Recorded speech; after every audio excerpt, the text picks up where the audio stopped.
duk pondok ni munggonya banyak aktiviti kan, duk masa penuh dengan ibadat.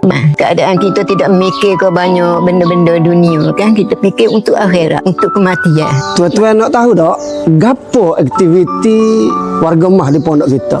Pagi mereka bangun, naik ke masjid, mula dengan semaya tahajud, lepas tu semaya subuh.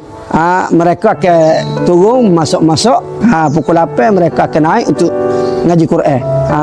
Lepas tu sambung dengan kuliah berkitab pukul 9.30. Lalu semaya zuhur, qailulah sekejap. Lepas tu diikuti lepas zuhur tu baca kitab.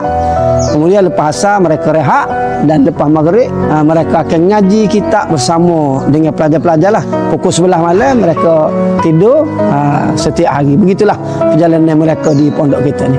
Jadi tuan-tuan, untuk menginfakkan dalam pembangunan pondok warga emas ini, tekan lenmo di bawah ini.